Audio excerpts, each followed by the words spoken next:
ties and a lot of numbers. Irving shot is good. 2 plays in a row. Kyrie inside with a footwork, spins it up and in. That's Uncle Drew. I don't think that you owe anything to another person in terms of figuring out what you want to do with your life. Irving and Curry, one-on-one. Irving puts it up. It's good! Kyrie Irving from downtown! Superheroes need help. You know, the leader of the team doesn't always have to take on the burden. And Bron took on crazy burdens. Back in 2018, Kyrie Irving shocked the NBA world when he requested a trade away from the Cleveland Cavaliers.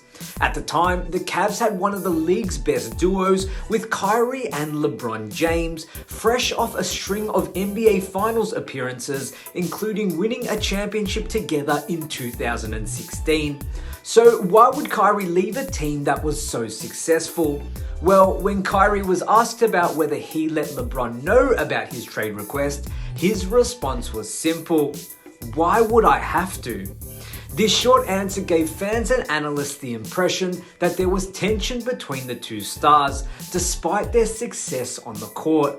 Kyrie also added that he didn't think he owed anything to another person in terms of figuring out what you want to do with your life.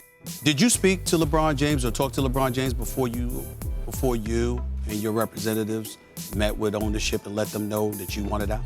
No. Why not? Why would I have to? Chances are, if you don't speak to somebody about it, they might take it personally. Yeah. Do you care about that at all? No. I don't think that you owe anything to another person in terms of figuring out what you want to do with your life. And it's not anything personal. I'm not here to tirade anybody. I'm not here to go at any particular person or the organization, because I have nothing but love for Cleveland. Like, I have nothing but love for the times that I spent there. There's nothing about that. It comes a time where you mature as an individual. It's time to make that decision. Looking back, it's clear that Kyrie was searching for a way to step out of LeBron's shadow and take control of his own career. After the trade, Kyrie Irving found himself in a new situation with the Boston Celtics, joining star veterans like Gordon Hayward and Al Horford, as well as rising young talents Jason Tatum and Jaylen Brown. On paper, it seemed like a great move for Kyrie.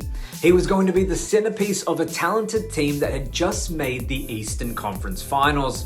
But things didn't go quite as planned. Injuries and chemistry issues plagued the Celtics during Kyrie's time there.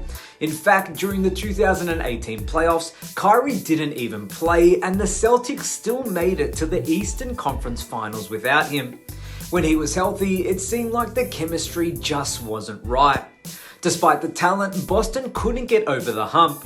By 2019, Kyrie's time in Boston came to an end. Reports surfaced that he had ghosted the Celtics and didn't communicate well with the front office before deciding to sign with the Brooklyn Nets in free agency. The situation became another chapter in what seemed like a pattern of rocky exits for Irving.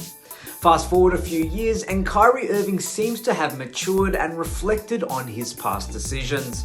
In recent interviews, he has expressed remorse about how his time in Cleveland ended. He admitted that he was immature and didn't fully understand the dynamics of being part of a team back then. Kyrie acknowledged that leaving the Cavs in such a messy way wasn't the best move, especially considering how successful they were with LeBron. I think the greatest thing I would tell the youth is superheroes need help. You know, the leader of the team doesn't always have to take on the burden. And Bron took on crazy burdens. We feel, that's the biggest commonality we have as human beings is emotions. They may look different in how we express it, but they're the same. If you're angry or you're sad or you're going through stuff in your life, it is the same emotion that I would feel. Just may look different. Kyrie even admitted that he thinks he might have had at least one more championship if he had stayed in Cleveland.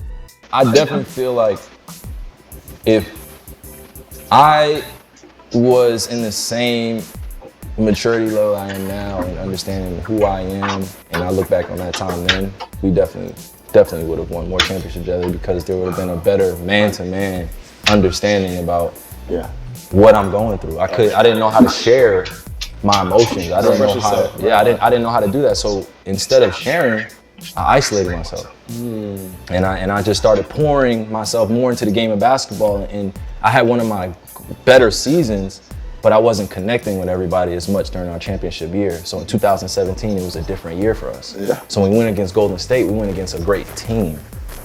When you're not a great team and you're not clicking on all cylinders and together, you're easily defeatable. You're defeated before you even get to the arena. Right. We were in those games against Golden State, but we definitely could have given them a run for their money, regardless if they had Kev.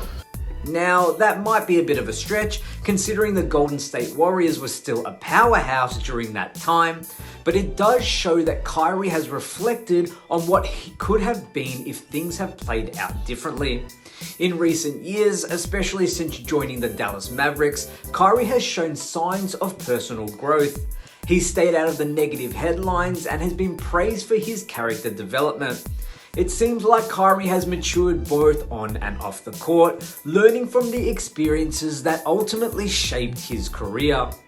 It's easy to look back and criticize his decisions and everything that's played out, but what's more important is that Kyrie has acknowledged his mistakes and is focused on moving forward and helping the Mavs win. He's shown a genuine understanding of how things went wrong in Cleveland and how he could have handled it far better. So that is the story behind Kyrie Irving's trade request from Cleveland, his relationship with LeBron, and his journey of growth since then by admitting potentially some of the mistakes he made along the way. It's always interesting to see how players evolve both as athletes and individuals. If you enjoyed this breakdown, don't forget to like, share, and subscribe for more upcoming videos and NBA content. My name is Damian Peters. As always, thank you so much for watching, and I will see you next time.